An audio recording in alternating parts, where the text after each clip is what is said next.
Bonjour et bienvenue pour cette 217e émission, une émission qui s'est fait attendre, une émission qui est là, l'émission n'est pas abandonnée, bien au contraire. Simplement, j'ai eu des problèmes d'internet, vous le savez, j'en ai fait 2 émissions, Free est revenu, et j'attends qu'on me mette la fibre avec Bouygues pour dire au revoir, un adieu définitif à Free, qui m'a tellement fait souffrir. Je ne peux pas charger mes vidéos depuis chez moi à cause de Free sur YouTube, c'est quand même insupportable, voilà. Donc, nous sommes en 2016 quand même, messieurs, dames. Alors, on commence l'émission parce qu'on a un très très beau programme avec le titre de la semaine à ne pas rater. D'ailleurs, il est sorti il y a 15 jours, mais je l'ai enfin. Et je suis ravi parce que ce titre, je l'ai en single, je l'ai en édition américaine et je l'ai maintenant en édition française chez Urban. Chez Urban, je suis obligé de tout reprendre parce que les éditions sont soignées. Vous n'êtes pas sans savoir, chers téléspectateurs, spectateurs, youtubeurs, que un film sort dans 2 mois maintenant, Superman Batman, réalisé par Zack Snyder, j'allais dire Scott Snyder, Zack Snyder, à qui on doit déjà Man of Steel, c'est la suite de Man of Steel, et c'est la rencontre, l'introduction de Batman dans l'univers de Superman, dans l'univers d'ici au cinéma, et donc de la Justice League, avec l'arrivée certainement, on l'a vu dans la bande-annonce en tout cas, de Wonder Woman et peut-être d'Aquaman. Et peut-être du reste de la Justice League, nous le verrons. Dans le film, la bande-annonce nous a dévoilé beaucoup de choses, mais pas encore ça. La bande-annonce a l'air très chouette. Je ne sais pas pourquoi les gens hurlent sur ce film et sur Man of Steel. Moi, j'ai beaucoup aimé Man of Steel. Et les bandes-annonces de Superman Batman promettent de jolies choses. Et donc moi, je pense que ça va m'amuser. Notamment Lex Luthor un peu fou, un peu cabotin, joué par Jesse Eisenberg, et Doomsday, qui je pense va faire mal, va taper fort. Alors, on revient quelques années auparavant, il y a toujours eu, quasiment à toutes les époques de DC Comics, depuis 75 ans, des séries Superman Batman ou Batman Superman, ou sous un autre titre qui s'appelait World's Finest, parce que ce sont les meilleurs du monde. Et donc il y a eu plusieurs époques, il y a eu plusieurs façons de traiter les personnages, il y a eu plusieurs rencontres, voilà, ces personnages évoluent dans le même univers et ils sont amenés à se croiser, à se recroiser et à évoluer ensemble. Au début des années 2000, on va dire aux alentours de 2005, j'ai plus la date, je pourrais vérifier là-dedans, mais j'ai pas envie. On a demandé à Jeff Lobb, la superstar des comics, qui a fait chez DC des choses comme Long Halloween, Amère Victoire, et qui a également fait Catwoman à Rome, et qui a fait chez Marvel, vous le savez, Daredevil jaune, Spider-Man blue, Hulk grey et Captain America white.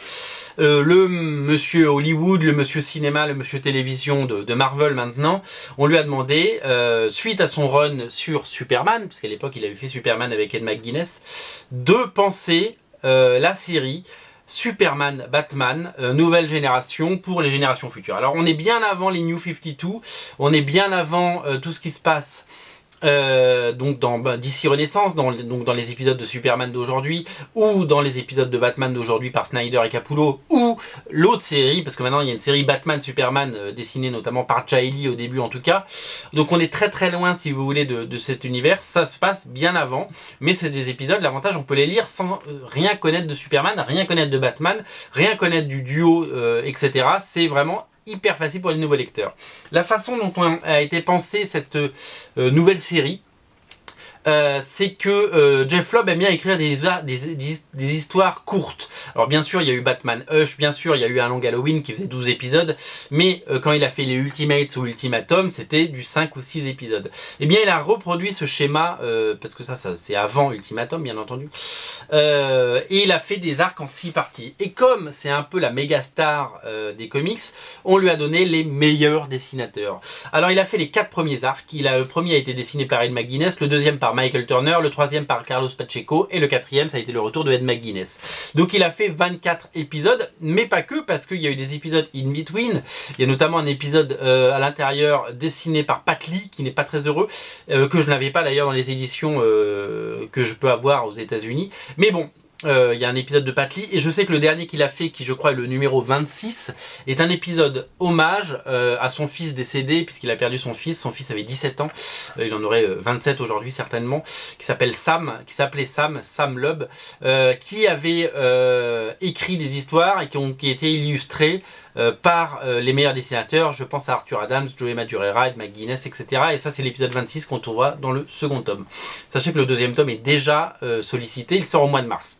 Alors, qu'est-ce que je voulais vous dire par rapport à ça? Donc, les meilleurs dessinateurs, on commence par Ed McGuinness, bien entendu, qui nous fait une narration absolument géniale. C'est complètement débridé. En fait, si vous voulez, ces comics, c'est un peu la réponse de DC à ce que Marvel avait pu faire à l'époque avec les Ultimates. C'est-à-dire, il propose le meilleur des super-héros avec les meilleurs auteurs. Voilà, les meilleurs auteurs maison. Et donc, du coup, le style de Ed McGuinness, on le connaît. C'est ce style cartoony, ce style... voilà, ces personnages sont des gros bébés, musclés, mais voilà, tout est en maîtrise, tout est beau. Et donc voilà, donc Superman et Batman vont faire... comment dire, ils vont se rassembler, ils vont s'unir, voilà, pour mener une enquête qui vont les amener à se combattre, bien entendu, mais pour mieux se retrouver et s'allier. Et puis, il y a toute une galerie, c'est ça qui est très intéressant. On traverse le DC Universe avec les rencontres, bien entendu, des Teen Titans, les rencontres de Nightwing, de Shazam, etc., etc. Donc, voilà, il y a toute une galerie très intéressante de personnages. Donc, les 6 premiers numéros sont dessinés par Ed McGuinness, je vous l'ai dit. Alors, ils ont pris le parti de faire des intégrales. C'est-à-dire que on aurait pu avoir un numéro par dessinateur, mais ils ont décidé de nous mettre les 13 premiers numéros. Alors après, il y a cette histoire donc, que je ne connaissais pas parce que je ne l'avais pas pris en VO, dessinée par Pat Lee, qui contredit exactement ce que je viens de dire. C'est-à-dire que là, pour le coup, c'est pas du All-Star, parce que c'est un dessinateur imitation manga, pas très heureux. Et à côté de ça, on a après donc le deuxième arc, dessiné par le très regretté Michael Turner. Aspen Comics ils avaient sous-traité à Aspen Comics 6 épisodes d'une beauté magnifique, mettant en scène Crypto The Superdog, mais mettant en scène le retour en fait de Supergirl, donc l'arrivée finalement dans le DC Universe de la Supergirl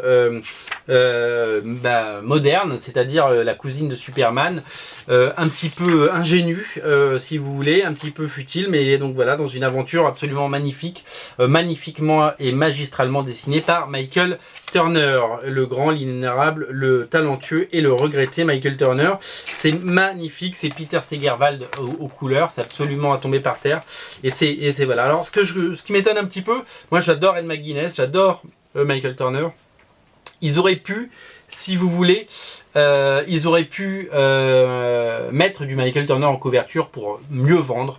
Mais bon, ils ont décidé d'être raccord avec le tome 2 qui est prévu pour mars. Ce sera aussi une couverture de Ed McGuinness. Voilà, ils ont décidé de mettre Ed McGuinness en avant. Je pense que ça aurait été peut-être plus malin, ou pas, en tout cas de mettre du Turner, Alors, savoir que ces épisodes ont donné naissance à l'époque à la série Supergirl, scénarisée par Jeff Loeb, dessinée par Ian Churchill, qui sera peut-être réédité également, vu l'arrivée de la série Supergirl à la télé.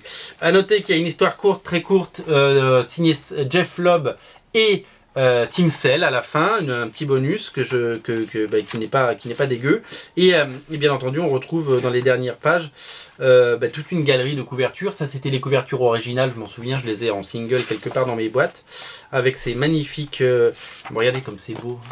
Moi j'adore Ed McGuinness, je trouve que c'est la meilleure époque de McGuinness. Et il y a notamment les couvertures des éditions américaines, des hardcovers qui avaient des magnifiques couvertures et une magnifique édition. Je les ai quelque part, je les vois d'ailleurs d'ici, j'aurais pu vous les montrer, mais maintenant c'est trop tard. Voilà. Donc que du talent, que des bons dessinateurs. Si vous voulez, avant d'aller voir le film, alors c'est pas la même histoire que le film, mais si vous voulez manger et boire du Superman et Batman avant l'arrivée du film, je pense que c'est le meilleur choix. Et merci Urban de nous le proposer. Alors on va faire un petit détour par Glénat Comics. On a fait 9 minutes sur le premier comics, on va essayer d'aller un peu plus vite sur les suivants. Avec pour moi la sortie à ne pas rater, en tout cas la meilleure sortie de ce début d'année chez Glénat Comics, c'est ce comics de Jay Farber qui s'appelle Graveyard Shift. dessiné par Fran Bueno. Ils ont déjà travaillé ensemble sur une série inédite en France, une série Image Comics qui s'appelait Noble Cause, qui était une sorte de X-Men, sans les X-Men bien entendu, parce que c'était chez Image Comics. L'histoire d'une famille de super-héros avec des tromperies, avec des traîtres, avec des gens adoptés, avec de... Voilà, c'était super, c'était de la famille Noble.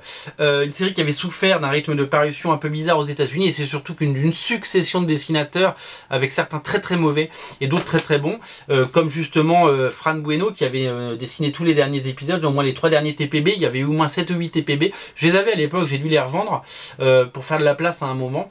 Et donc ça faisait des années que j'avais pas vu le dessin de Fran Bueno, et bah voyez, donc dans les couvertures c'est un peu une imitation de Jaeli, on dirait un petit peu du Jaeli, et à l'intérieur c'est plus propre, enfin c'est plus propre, c'est plus bande dessinée, c'est plus art séquentiel, et c'est hyper clean, et il a fait d'énormes progrès. Jeff Farber, vous connaissez ce nom, il a fait une autre série dont j'ai oublié le nom il n'y a pas très longtemps, paru il n'y a pas très longtemps, et il a surtout fait Dynamo 5 que j'ai eu le bonheur d'éditer chez Merluche Comics il y a quelques années. Dynamo 5, une série un petit peu maudite, puisqu'il y a eu 5 tomes aux États-Unis, un seul en France. On n'a jamais pu publier la suite parce qu'il y a eu moins de 500 lecteurs, et donc ça a été un four, j'ai perdu beaucoup de fric, mais en tout cas l'essentiel c'est que voilà, elle existe en TPB, si vous voulez un jour la lire, je vous la conseille. Alors Graveyard Shift, c'est un petit peu la série de vampires de Jeff Farber qui s'attaque comme Kirkman, mais avec moins de succès de Kirkman, mais tout autant de talent certainement, à des grands mythes. Kirkman, il a jamais rien inventé, il a juste pris des thèmes classiques, le zombie, le super-héros, le loup-garou, et il en a fait des comics. Les exorcistes avec Outcast, etc. Eh ben, il fait pareil, Jeff Farber. Il a fait des super-héros avec Dynamo 5, il a fait aussi du super-héros avec Noble Cause aussi, et il fait donc du vampire avec Graveyard Shift. Donc c'est une série qui fait un petit peu écho au Dayman, sorti également chez Glénat Comics il y a quelques semaines, dessiné par Brian Stelfreeze, une série que j'aime beaucoup et que j'ai coédité, sur laquelle j'ai travaillé chez Glénat Comics Nouvelle Génération. Vous voyez comme c'est chouette le dessin, c'est vraiment très propre, c'est très très beau, et j'ai vraiment été séduit. En fait, j'ai commencé à le lire, je me suis dit bah tiens, je vais le mettre sur ma pile et je vais le lire plus tard, et j'ai commencé à lire le premier épisode parce que je voulais savoir de quoi ça parlait, et puis bah, je l'ai lu d'un trait, j'ai vraiment bien aimé. Il y a 4 épisodes, c'est une série Image Comics comme je vous l'ai dit. L'histoire c'est quoi? C'est un flic qui fait une enquête normale, et suite à cette enquête, suite à une perquisition on va dire, tous ses collègues se font tuer le soir même par un vampire, on peut le dire, c'est pas un mystère, et le soir dans son appartement il se fait attaquer par ce même vampire qui ne l'attaque pas lui mais qui attaque sa meuf, et qui se fait mordre et qui devient vampire. Donc il va comme il l'aime, regardez, voilà, les couvertures ça fait très Jaeli comme je pouvais vous le dire, mais c'est pas du Jaeli, c'est du Fran Bueno, comme Kinder Bueno mais en Fran.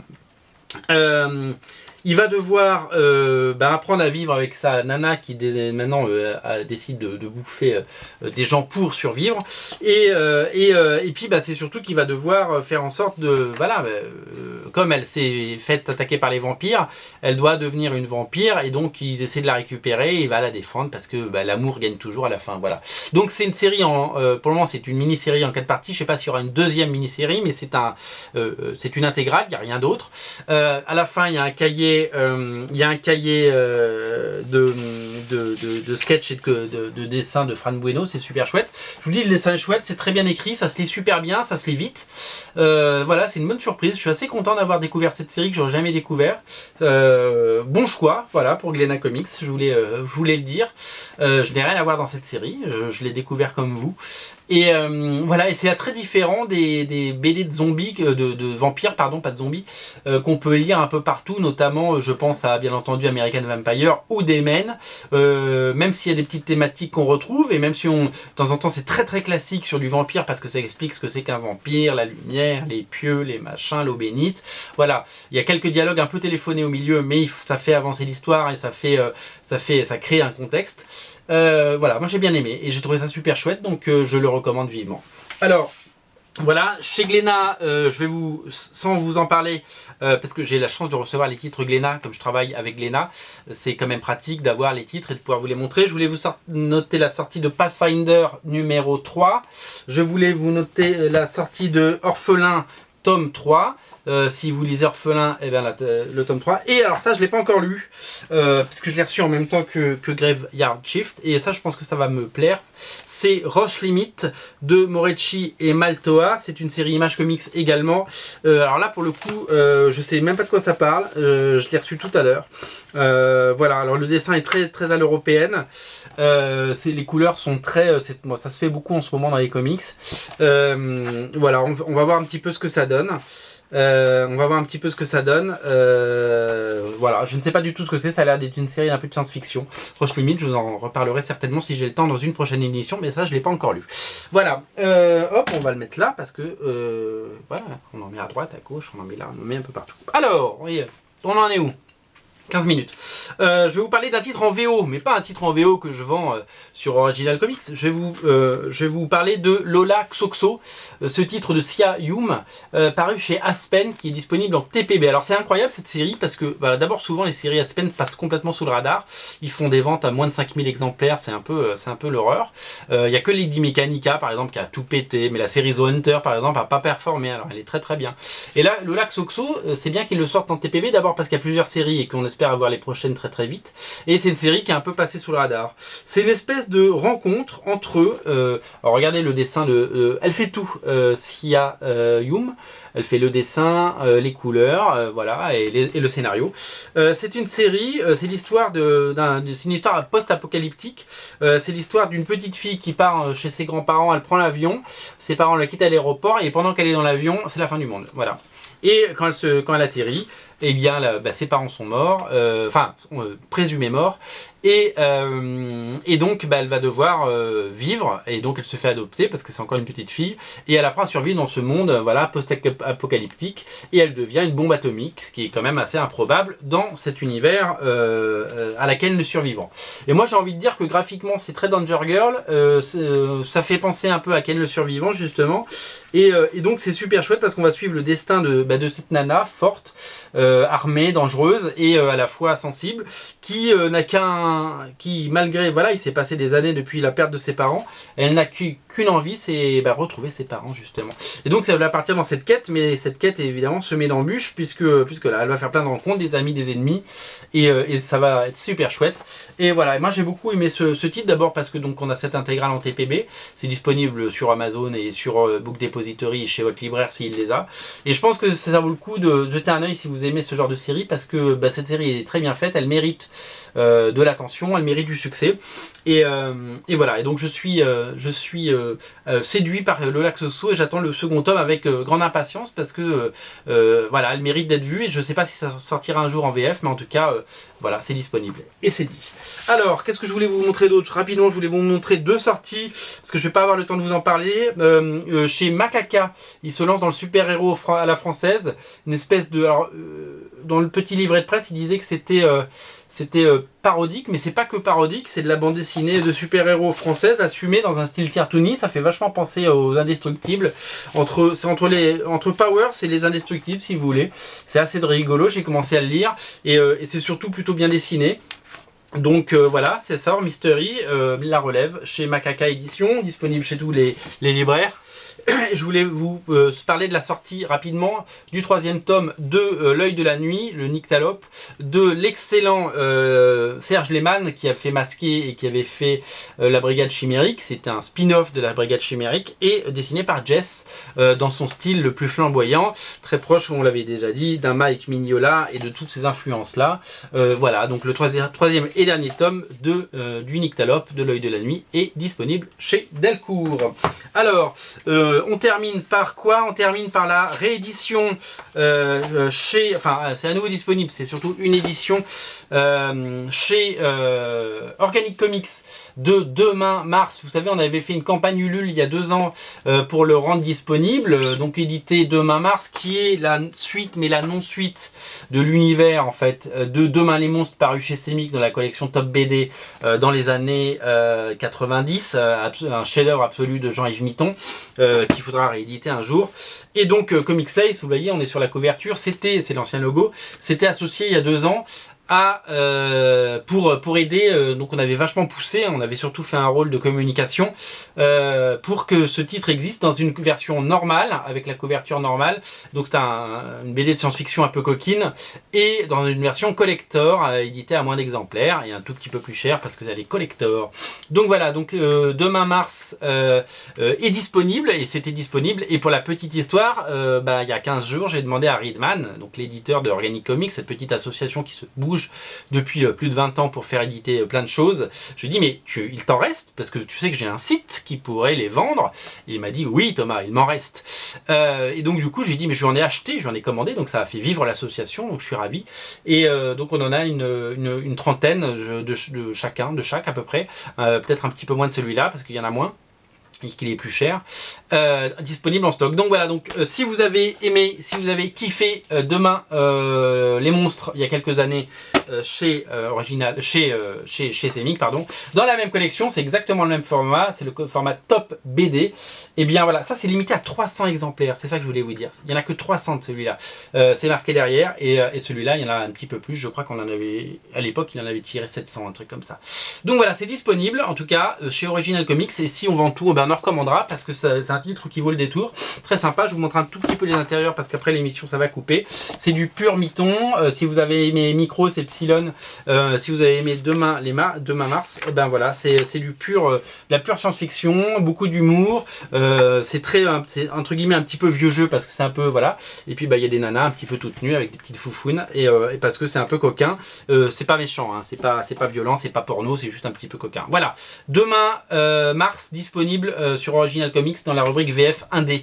Vous pourrez voir que chez Original Comics, dans les rubriques VF, maintenant il y a du Urban et du Panini, parce qu'on se lance dans la VF évidemment, suite à des demandes répétées. Donc il y a plein de titres pour février et mars. Vous ne pouvez pas les rater. Allez faire un tour. Voilà, c'était la 217e émission. On se retrouve la semaine prochaine, certainement avec plein d'autres titres, puisque début février il y aura plein de choses. Et n'oubliez pas, le titre de la semaine, c'est Superman Batman tome 1 par Jeff Loeb, Ed McGuinness et Michael Turner et Tim Sale et Pat Lee. Salut, on se retrouve très bientôt, à bientôt sur Original Comics, sur Comics Place et sur la chaîne. Partagez cette émission, on vous aime. Merci.